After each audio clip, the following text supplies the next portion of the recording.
bareta kan aldaw.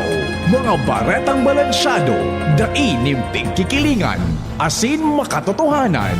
DCGB, Bareta alas 7. Mga preskong bareta sa lado lokal, nasyonal, internasyonal, asin iba pa. Bareta alas 7. Digdi sa GB, garantisadong bareta. Marahay na aga mga tugang Miyerkules po ngunyan, Agosto 20, 2025, ini ang Bareta alas 7 asin kami ang sinong magiging mga tagapagbareta. Ako po, si Jasmine Balon. Ako man po si Mardilab daing iba. Enot sa headlines, ito yung darakulang mga bareta sa lado lokal.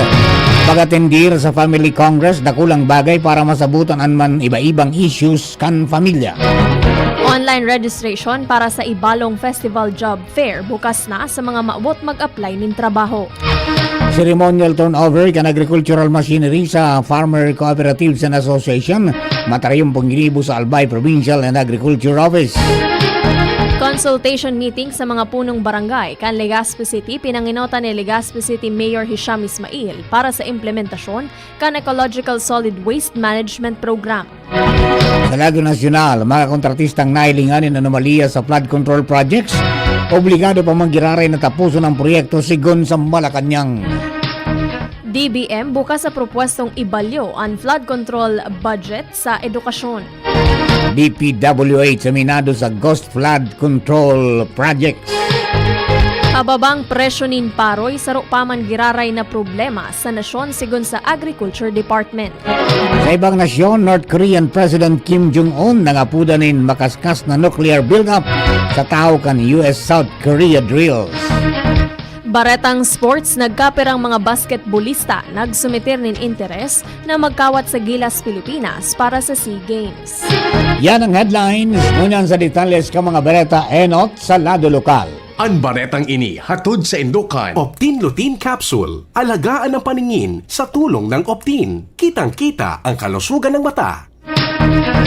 Sa detalles kang baretang lokal, kasabay kan selebrasyon kan 75th Diamond Jubilee kan Diocese kan Legazpi, gigibuon kan Diocesan Commission on Family and Life ang kinatinoting Family Congress ngunya na taon sa Bicol Region sa Aga, Agosto 21 magpon alas 8 sa kudalat 5 nin hapon sa Ibalong Centrum for Recreation sa siyudad kan Legazpi. Ini may temang Family Blessed, Nourished, and Sent Forth with Mary kung saan maabot sa 5,000 na partisipante sali sa bilog na riyon ang biglalauman na maatindir kasabay ang school administrators, educators, guidance counselors, student leaders, key stakeholders halis sa private and public sectors. Sa ganibong press conference, sinabi ni DCFL Chairman Reverend Father David Thomas Ramoso, sayang sinabi na dakulang bagay kung makapagatindir sa Family Congress na makakatabang sa pagsabot sa manenlay na issues kan pamilya asing kung paano masimbag na may truth, compassion as in faith na pagtubod. Na pagkaikuang makining Family Congress, tanggalin na lugod that this will be really an important event. Tanggalin na lugod ining gigibuon tang Family Congress that would address some important issues na sa tuyang day kita mamuklat kita na muna na mga panahon dito sa Pilipinas alos gabos iwang cellphone. Kadagod kini piging ganyar ang gamos na magatindir, inilibre, pwedeng magpasiring anuman na oras sa ICR sa nasabing aldaw para magdangog sa manenlay na topics halis sa mga rekognisadong speakers kan nasyon. Ang baretang ini hatod sa Indokan. Plemex. Pag may ubo o hika, Plemex agad. Basta lagundi, Plemex. Bukas na ang online registration para sa Ibalong Festival Job Fair ngunya na taon. Sigon sa Public Employment Service Office o PESO Legazpi City, ang job fair gigibuhon sa Agosto 29 sa SM City Legazpi magpuon alas 9 nin aga. Katuyuhan kan aktibidad na makapagtaonin employment opportunities sa local job seekers. Pwedeng aprobitsyaran ang mga job vacancies sa local companies, overseas employers as in government agencies. Sinabi kan PESO Legazpi na sa mga interesadong aplikante, pwedeng mag-register online, bisitahon sana ang sa indang Facebook page. Ang baretang ini hatod sa Indokan. Liver Aid Silimarine Capsule. Ang good drinks at good food, perfect combo. Isama pa ang Liver Aid. It's liver lover, boys! Naging matariumpuan ceremonial turnover kan agricultural machinery sa Farmers Cooperatives and Associations o FCAs kan Albay, Provincial Agriculture Office sa Kamalig Albay.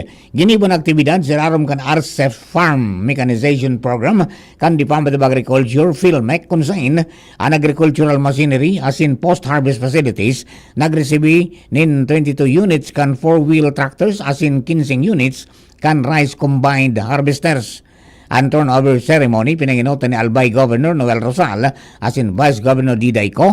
Presente man sa aktibidad si 3rd District Representative Adrian Salceda, representante kan 2nd District na si Congressman Caloy Andes Gloria, as in 1st District Representative Crisel Lagman, kasabay ang mga opisyalis kan Department of Agriculture as in Philippine Center for Post-Harvest Development and Mechanization. Nagtiripon kasuudma ang mga punong barangays kan Legazpi City kasabayan sa indang Barangay Committee on Environment sa sarong consultation meeting may kinaaraman sa Ecological Solid Waste Management Program Implementation. Ang aktibidad, pinanginota ni Legazpi City Mayor Hisham Ismail sa paagi kan Office of the City Environment and Natural Resources o Oceanar Legazpi. Kasabay sa mga nadiskutir ang mga importanteng impormasyon may kinaaraman sa best practices kan outstanding barangays sa implementasyon kan Ecological Solid Waste Management Program. Ang baretang ini hatod sa Indokan. Mega One. Ang Mega One ay may 21 sangkap para matulungan ka sa iba't ibang karamdaman tulad ng diabetes, high blood, stroke, arthritis, kidney failure, cancer, viruses, at iba pa. Tumawag kay Doc Joy Bitito sa 0998-975-8121 or 0917-853-8933. Sa iba pang baretang lokal, tulos na nagresponde ang Department of Social Welfare and Development o DSWD Bicol sa duwang pamilyang naapektaran kan magkasiblag na insidente ng sulo sa Barangay Sumlang, Kamalig Albay at in Barangay Libtong sa Libon Albay. Basado sa impormasyon kan Municipal Social Welfare and Development Office, sarong pamilya na kompuesto nin 4 na miyembro sa naapektaran matapos na matumpos ang sa indang arong dahil sa short circuit kan power lines kan Agosto 15, 2025. Nagpatanid ang Philippine Drug Enforcement Agency o PDEA Bicol sa mga individual o grupo o organisasyon na daiipag-misuse o exploit ang pangaran, autoridad o resources kan ahensya para sa mga illegal na aktibidad. Sigon sa PDEA Bicol na daininda pigtutugutan ang scams, abuso nin autoridad o anuman na pagbalo na madiscredit ang ahensya. Ang mga mapapatunayang magkakasala hahampangon kaini ang magkakanigong mga penalidad. Mientras tanto, voluntaryong suminuko sa mga personalis kan Bakakay Municipal Police Station ang sarong personang may kasong grave threats kan nakaaging aldaw bandang alas 4 ng pagkahapon. Sigung kay Bakakay MPS Chief of Police Major Darwin Sevilla, nasa kustodiya na kan sedang mandamiento na akusado matapos na serbian man ang sa iyang mandamiento di aresto. Dagdag pa kan opisyal na padago sa anispersos kan ahensya tanganing mapanimbag ang mga personang nagtatago sa ley na may nagibong mga krimen. Matrayumpong narumpag kan mga otoridad kan Camarines Sur Provincial Office ang sarong drug den sa Zone 6 Barangay Mabulo, Naga City. Katakod kan ginibong buy-bust operation kan mga opisyales kan nakaaging aldaw. Sigun pa sa ahensya na kumpiskar sa tulong na arestar na mga suspect ang 12.5 gramo nin pinagtutubudang shabu asin man iba-ibang drug paraphernalia. Bagatugang primerong parte yan kaysa tuyang Bareta alas 7. Mga bareta sa lado lokal. Ang bareta niya to sa lado nasyonal. Ibang nasyon, sports sa sinkamugdagang kampanahon. Makalis po nga nagkampir ang pagiramdom. At ngayon, ang pinakabago, ang pinaka-epektibong food supplement na mabusising ginawa sa Amerika at matapos at 3 taon, aprobado na ng FDA. Mega One, ang evolusyonaryong produkto na nagtataglay ng 21 natural na mga komposisyon na nakatutulong upang palakasin ang immune system at ang ating kalusugan. Para sa karagdagang impormasyon, maaaring pumunta kay Doc Joey Bitito sa Barangay 18, Cabangan West, Legazpi City, kaharap lang ng Bangko Sentral ng Pilipinas. O tumawag sa 0998 0998-975-8121 or 0917-853-8933 para sa free consultation sa natural medicine. Bisitahin din ang aming Facebook pages, Mega One Superfood at MHC Bayanihan Official. Mega One, ebolusyon para sa kalusugan. Pre, makinig ka muna. Payong kaibigan lang ha. Work hard, play hard. Yan ang motto ko dati. Pero nakakapagod din pala katagalan. Sa gitna ng lahat ng mga puyat, inom at pagkain ng masasarap, kasama na ang oily at fatty foods, kailangan pa ring bantayan ang kalusugan. Tamang kontrol ang kailangan. Katuwang ko, ang Liverade. May silimarin na maaring makatulong protektahan ang atay. Cheers to more good times. Be a liver lover. Mahalagang paalala, ang Liverade ay hindi gamot at hindi dapat gamitin paggamot sa anumang uri ng sakit. Ang good drinks at good food, perfect combo. Isama pa ang Liverade para sa kalusugan ng atay. Mabibili sa mga leading drugstores nationwide. Piolo Pascual po. Sa ubo at hika, may Plemex Forte Syrup and bottles. Pero para sa ginhawang kailangan agad, may Plemex Forte Capsule and Blister Pack. Madaling bitbitin, kayang ibulsa. Gawa sa natural na lagundi na tumutunaw at nagpapalabas ng plema. Convenient na, ginhawa pa. Plemex Forte Lagundi in Capsule. Basta Lagundi, Plemex. Easy! Vitex Segundo L is the generic name of Plemex Forte. If symptoms persist, consult your doctor. Ladies and gentlemen, welcome aboard Delta Airlines. Are you curious how you could study, work, and live in Australia? Hayahay Travel and Tours is an expert affiliate of the Oz-Pacific Group Migration Agency based in Sydney, Australia. We're hosting a free info session on visa pathways to Australia. Get the chance to meet guests from Australian colleges and learn about the student visa and skilled migration process. Join the info session on August 30 at 10 o'clock in the morning on the third floor of the Chancery, Magsaysay Street, Sorsogon City. And another info session on August 31 at 10 o'clock in the morning at the Event Center of SM City, Legazpi. So what you waiting for? Register now by visiting the Facebook page of Hayahay Travel and Tours. For more information, contact Gina Almaheda Corcuera at 0922-800-9310. Uni na ang programang pang-edukasyon at pangkabuhayan hatod sa Indo kan Bicol University Extension Management Division. Ang sa Indong katuwang sa pag-uswag kan kaaraman, kabuhayan asin komunidad sa panginginutan kan sa Indong hosts Professor Edgar Baraveda asin Professor Seth De Matera. Ini ang programang pang-edukasyon at pangkabuhayan madadangugon niya ng Miyerkules alas 11 hanggang alas 12 kan udto live digdi sa DZGB 729 kHz. Udok na paglilingkod sa sambayanang Albayano. DCGB Barreta alas 7. Barreta alas 7. Sa detalles kang bereta sa lado nasyonal, tapuson ang kontrata, tapuson ang proyekto. Ini ang patanid kang Malacanang sa mga kontraktor na nakakuagirarin in flood control projects, maski dati nang naimbulto sa mga anomalya. Sigong kay Palace Press Officer Claire Castro, responsibilidad ka mga nasabing kumpanya na sunodon asin tapuson ang nakapalaman sa sendang kontrata, lalo na ang pagkumpleto sa mga proyektong pinunduhan kang gobyerno. Tinawan nindong kampalasyo na bako gustong sabihon na absuelto na ang sagiraray na pagkakatukdol ng kontrata asin imbis kay ini padagos pa mang giraray na masairaram sa investigasyon ang mga kumpanyang ini asin papanimbagon kung mapatunayan na nagbalgar sa giraray. Dagdag pa ni Castro na kung dai o tubon ang obligasyon, pwede nang ipagbawal ang mga nasabing kontratista na makakuha pa nin masunod na proyekto. Sigon sa nainot ng investigasyon kampalasyo, 15 na mga kumpanya ang nagluwas na nangenot sa may pinakang dakol na flood control contracts kanakalis na tulong taon kan administrasyon kay banana ang nagkapirang pagkonektar sa mga opisyal asin personalidad. Bukas ang Department of Budget and Management o DBM sa propwesto ni Batangas Representative Leandro Legarda Leviste na ibalyo ang dakulang parte kan pondo para sa control of flood control projects sa masunod na taon sa sektor kan edukasyon. Sa briefing kan Development Budget Coordination Committee. Sa House Committee on Appropriations, sinabi ni Leviste na igwang pahayag si Presidente Ferdinand Marcos Jr.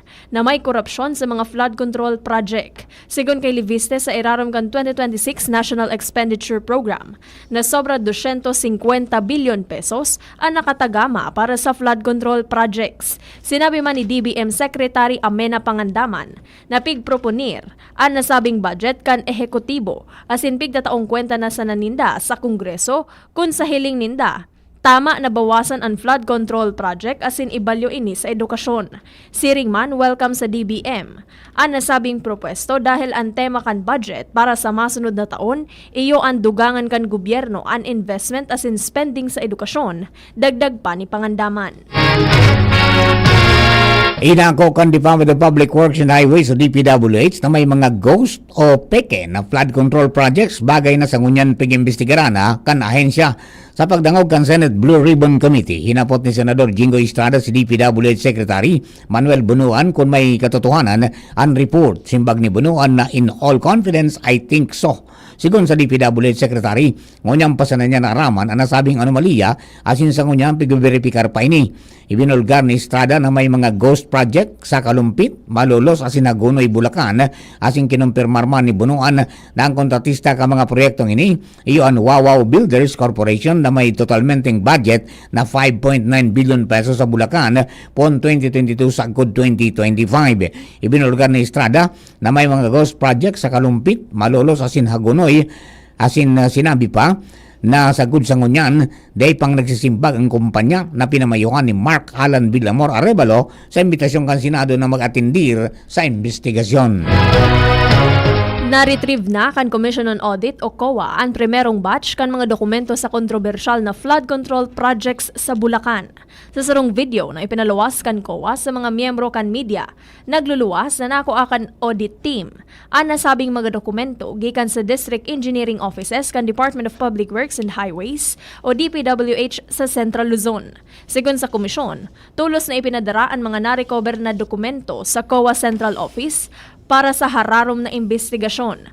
Ang pagkakarecover kan mga dokumento, kasunod kan direktiba kan COA para sa paglansar nin sarong fraud audit o investigasyon sa posibleng anomalya sa bilyon-bilyon na kantidad nin flood control projects na ipinautob kan DPWH sa probinsya. Sigon sa COA, ang Central Luzon ang nakakuha nin pinakahalangkaw na kantidad nin pondo para sa flood control projects na nagkakantidad nin 98 bilyon pesos. Sa nasabing kantidad, ang probinsya kan Bulacan ang may pinakadakulang alokasyon nin pondo sa bilog na rehiyon na maabot sa 44 bilyon pesos.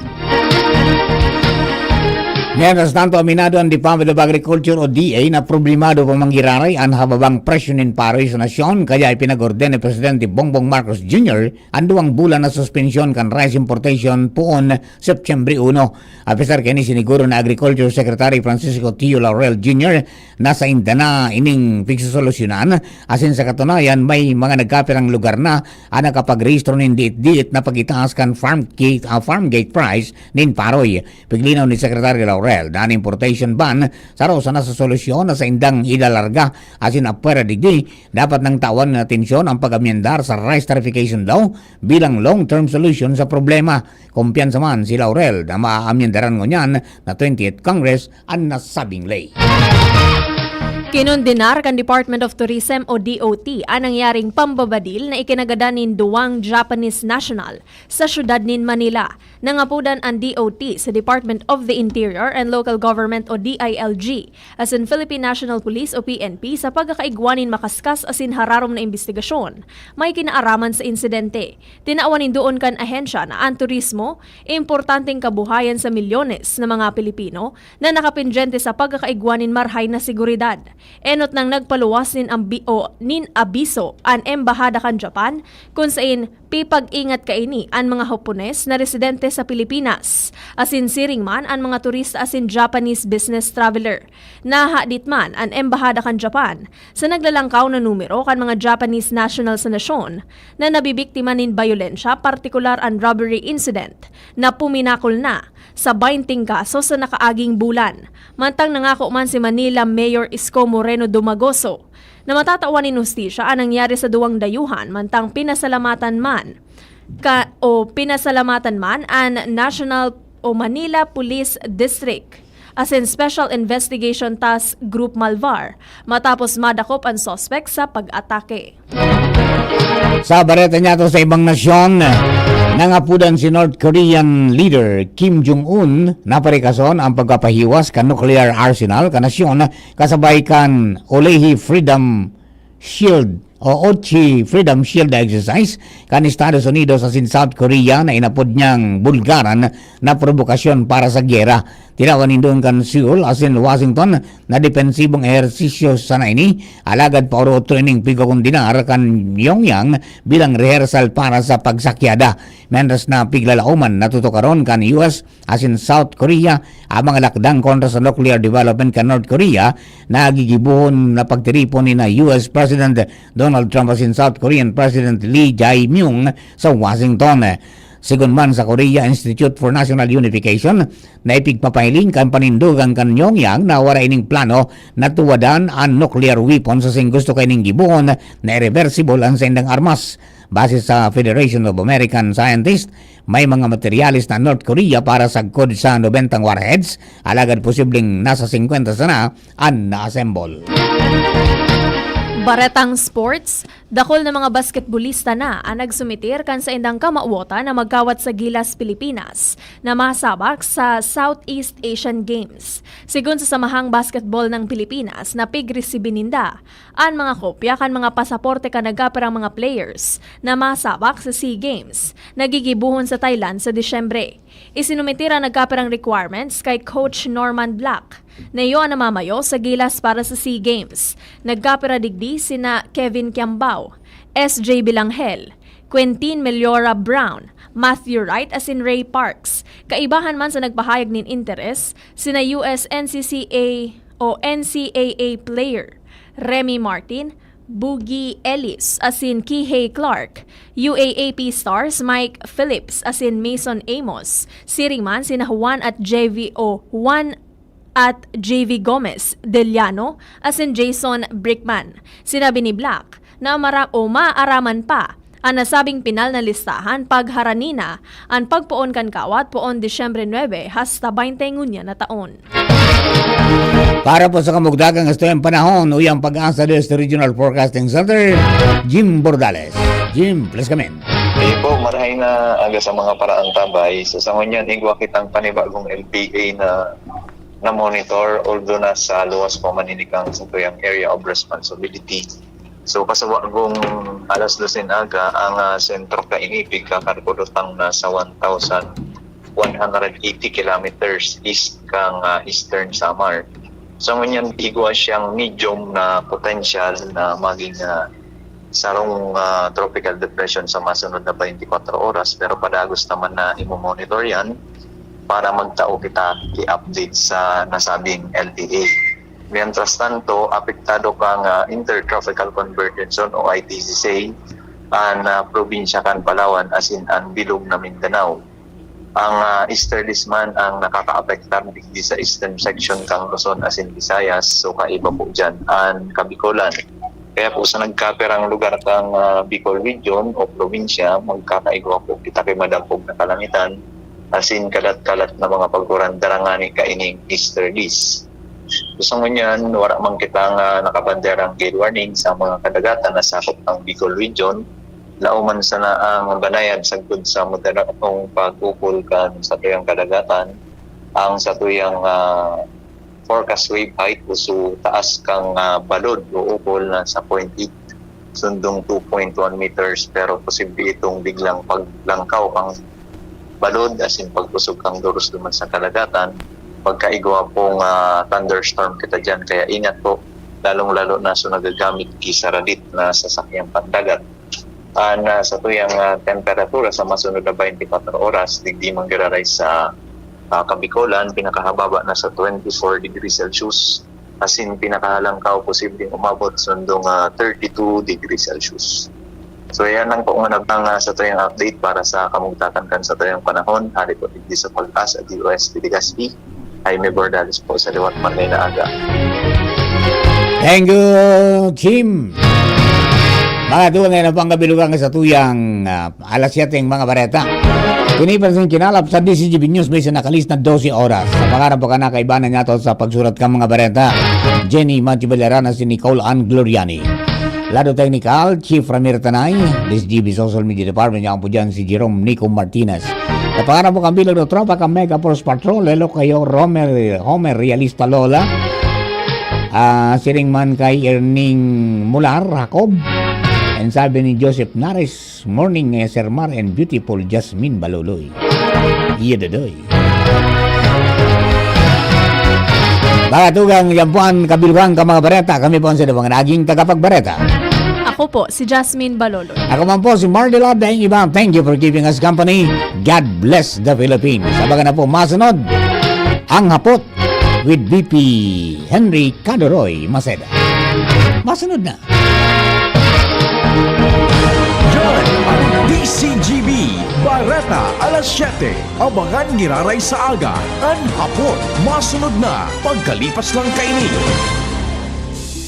Sumali at manalo sa Mega Milyonaryo Instant Raffle Promo. Hanapin ang promo code sa loob ng sachet ng Jim's Coffee Mix at sa takip ng lata ng Mega Sardines at isend sa Facebook page ng Mega Sardines. Mega ang papremyo. Worth 50 million pesos ang ipamimigay. May Gcash araw-araw. 5 winners of Toyota Race at 5 winners ng 1 million pesos. Kaya ano pa ang hinihintay nyo mga kamega? Sali na at baka kayo na ang isa sa mga magiging milyonaryo sa Mega Milyonaryo Instant Raffle Promo.